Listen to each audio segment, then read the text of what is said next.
നമസ്കാരം സാറേ. നമസ്കാരം സാറേ, നമ്മൾ NPK വളങ്ങളെ പറ്റി, നൈട്രജൻ അടങ്ങിയ വളങ്ങളെ പറ്റിയൊക്കെ പറഞ്ഞു നിർത്തി. അമിനോ ആസിഡുകളും അതിൽ നമ്മൾ കവർ ചെയ്തു പോയി. ഇനി നമുക്ക് ഈ എപ്പിസോഡിൽ അറിയാണെങ്കിൽ നമുക്ക് അടുത്ത ഘട്ടത്തിലേക്ക് നടക്കുന്നത് സെക്കൻഡറി ന്യൂട്രിയൻസ്, CMS. അപ്പോൾ ഈ കാൽസ്യം, മാഗ്നീഷ്യം, സൾഫറൊക്കെ നമ്മൾ ഡ്രഞ്ച് ചെയ്യാറുണ്ട്. അതോടൊപ്പം തന്നെ ഇത് കൊടുക്കുമ്പോൾ pH കറക്റ്റാവും, അങ്ങനെ നമ്മൾ വിശ്വസിക്കുന്നു. അപ്പോൾ ഈ പറഞ്ഞ കാര്യങ്ങളിൽ സെക്കൻഡറി മൂലകങ്ങൾക്കുള്ള പ്രാധാന്യം എന്താണ്, pH ഇതുമായിട്ട് എങ്ങനെ റിലേറ്റഡ് ആയിട്ടിരിക്കുന്നു, ചെടികൾക്കുള്ള ഗ്രോത്ത്, അതുപോലെ മറ്റു കാര്യങ്ങളുണ്ടല്ലോ, ഈ കായെടുക്കണം, വള്ളി പൊട്ടണം, ചിമ്പടിക്കണം, അപ്പോൾ അതിനൊക്കെ എങ്ങനെ ഇത് പ്രൊമോട്ട് ചെയ്യുന്നു ഈ സെക്കൻഡറി മൂലകങ്ങൾ? ഡെനീസ്, നമുക്ക് ഈ സെക്കൻഡറി മൂലകങ്ങൾ എന്ന് പറഞ്ഞാൽ കാൽസ്യം, മഗ്നീഷ്യം, സൾഫർ എന്ന് പറഞ്ഞാൽ നമ്മൾ പഠിച്ചിട്ടുണ്ട്.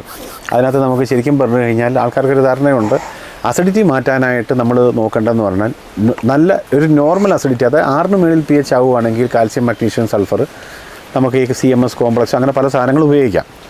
പക്ഷേ മെയിനായിട്ട് പലതും വരുന്നത് ഇത് അസിഡിക് നേച്ചറിലാണ് വരുന്നത്. ആൽക്കലൈൻ നേച്ചറുള്ള കാര്യങ്ങൾ ഉപയോഗിച്ച് കഴിഞ്ഞാൽ അസിഡിറ്റി മാറും.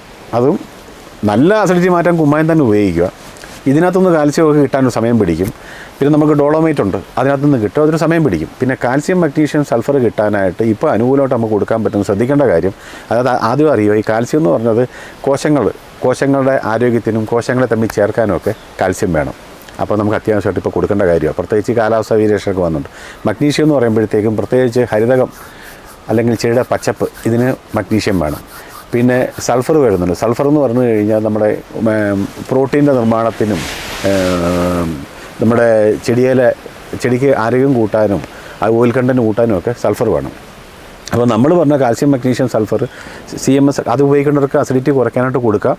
നല്ല അസിഡിറ്റി ഉള്ള മണ്ണിൽ കുമ്മായം, അങ്ങനെയുള്ള ഡോളോമൈറ്റ്, അങ്ങനെയുള്ള സാധനങ്ങളാണ് നമ്മൾ ഉപയോഗിക്കേണ്ടത്. ഏറ്റവും നല്ലത് കുമ്മായം. പിന്നെ അത് കഴിഞ്ഞാൽ ഡോളോമൈറ്റ് കാര്യങ്ങളൊക്കെ നമുക്ക് പോകാം.